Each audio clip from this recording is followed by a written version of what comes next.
The Book of Ruth, Chapter 1. Elimelech moves his family to Moab. In the days when the judges ruled in Israel, a severe famine came upon the land. So a man from Bethlehem in Judah left his home and went to live in the country of Moab, taking his wife and 2 sons with him. The man's name was Elimelech, and his wife was Naomi.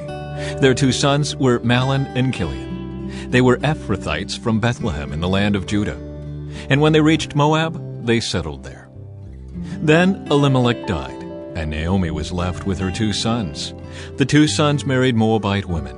One married a woman named Orpah, and the other a woman named Ruth. But about 10 years later, both Mahlon and Chilion died. This left Naomi alone without her 2 sons or her husband. Naomi and Ruth returned. Then Naomi heard in Moab that the Lord had blessed his people in Judah by giving them good crops again.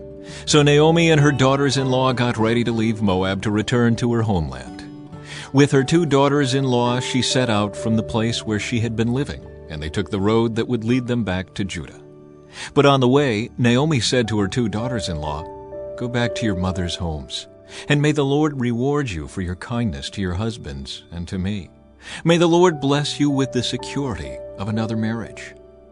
Then she kissed them goodbye, and they all broke down and wept. "No," they said, "we want to go with you to your people." But Naomi replied, "Why should you go on with me? Can I still give birth to other sons who could grow up to be your husbands? No, my daughters, return to your parents' homes, for I am too old to marry again. And even if it were possible, and I were to get married tonight and bear sons, then what? Would you wait for them to grow up and refuse to marry someone else? No, of course not, my daughters. Things are far more bitter for me than for you, because the Lord himself has raised his fist against me." And again they wept together, and Orpah kissed her mother-in-law goodbye. But Ruth clung tightly to Naomi. "Look," Naomi said to her, "your sister-in-law has gone back to her people and to her gods. You should do the same." But Ruth replied, "Don't ask me to leave you and turn back. Wherever you go, I will go. Wherever you live, I will live. Your people will be my people, and your God will be my God. Wherever you die, I will die, and there I will be buried. May the Lord punish me severely if I allow anything but death to separate us." When Naomi saw that Ruth was determined to go with her, she said nothing more. So the 2 of them continued on their journey. When they came to Bethlehem, the entire town was excited by their arrival. "Is it really Naomi?" the women asked. "Don't call me Naomi," she responded. "Instead call me Mara, for the Almighty has made life very bitter for me. I went away full, but the Lord has brought me home empty.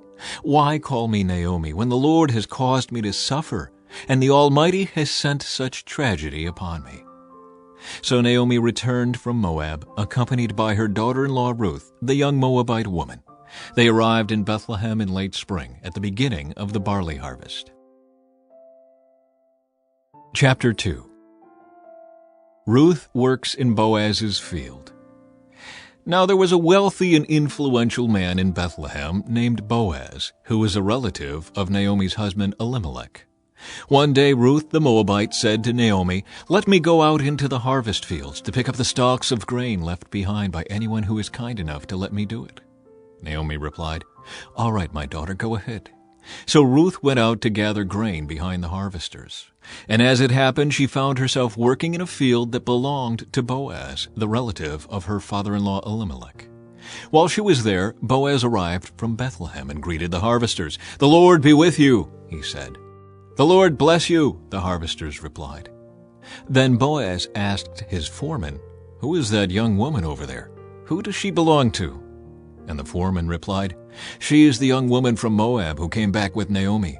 She asked me this morning if she could gather grain behind the harvesters. She has been hard at work ever since, except for a few minutes' rest in the shelter." Boaz went over and said to Ruth, "Listen, my daughter, stay right here with us when you gather grain. Don't go to any other fields. Stay right behind the young women working in my field. See which part of the field they are harvesting and then follow them. I have warned the young men not to treat you roughly, and when you are thirsty, help yourself to the water they have drawn from the well." Ruth fell at his feet and thanked him warmly. "What have I done to deserve such kindness?" she asked. "I am only a foreigner." "Yes, I know," Boaz replied, "but I also know about everything you have done for your mother-in-law since the death of your husband.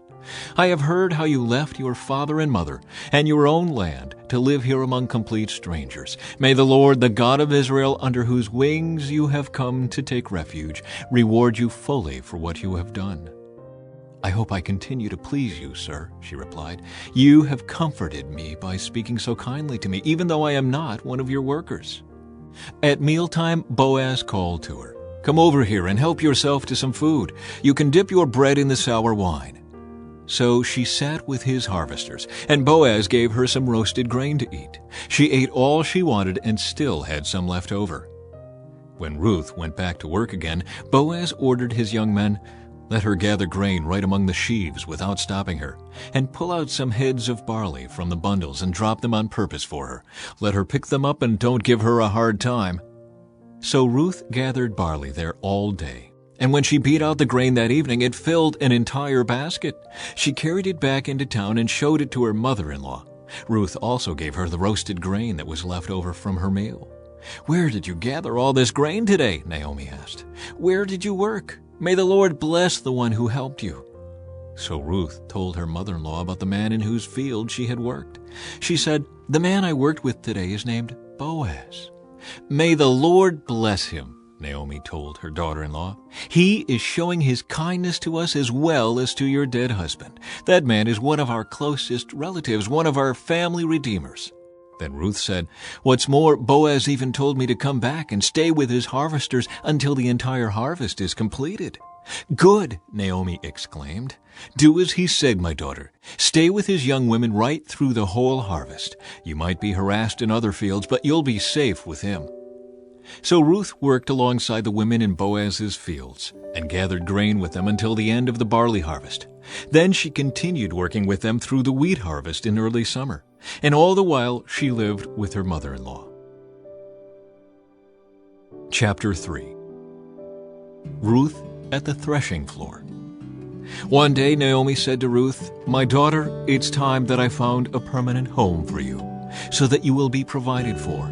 Boaz is a close relative of ours, and he's been very kind by letting you gather grain with his young women. Tonight he will be winnowing barley at the threshing floor. Now do as I tell you. Take a bath and put on perfume and dress in your nicest clothes. Then go to the threshing floor. But don't let Boaz see you until he has finished eating and drinking. Be sure to notice where he lies down. Then go and uncover his feet and lie down there. He will tell you what to do." "I will do everything you say," Ruth replied.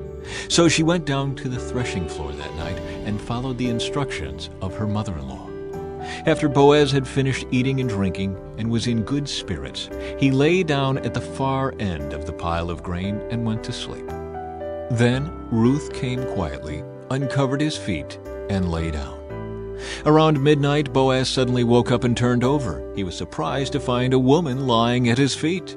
"Who are you?" he asked. "I am your servant Ruth," she replied. "Spread the corner of your covering over me, for you are my family redeemer." "The Lord bless you, my daughter," Boaz exclaimed. "You are showing even more family loyalty now than you did before, for you have not gone after a younger man, whether rich or poor.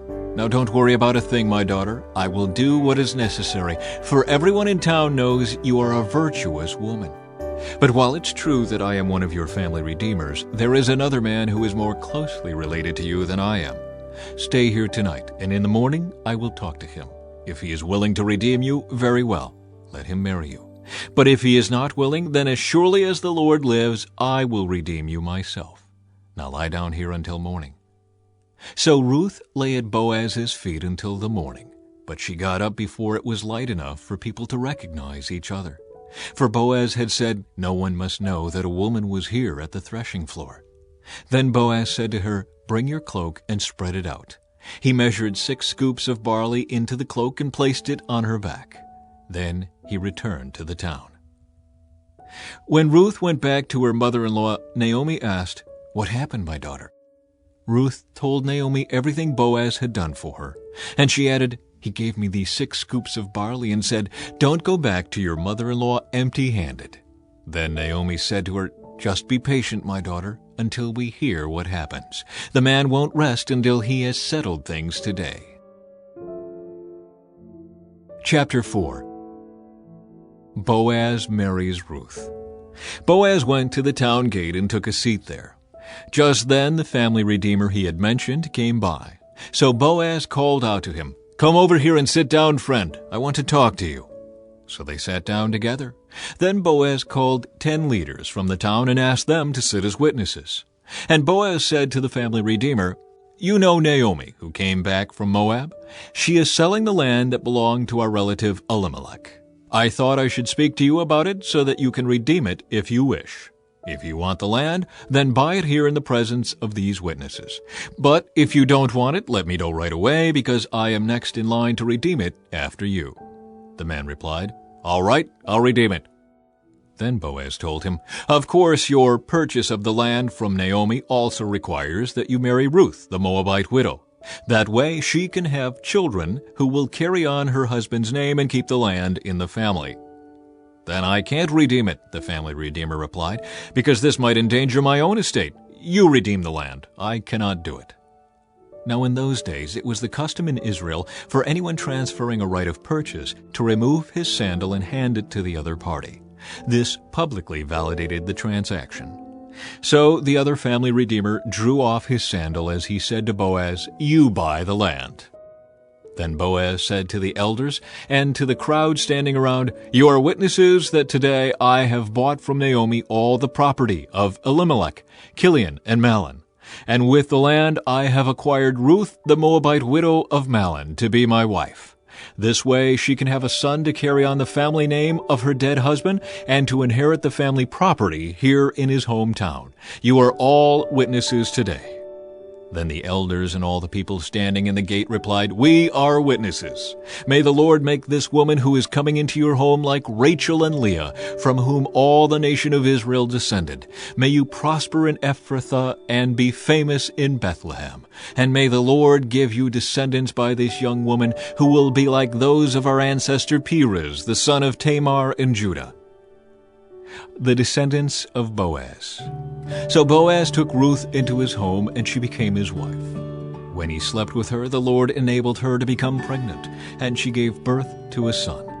Then the women of the town said to Naomi, "Praise the Lord, who has now provided a redeemer for your family.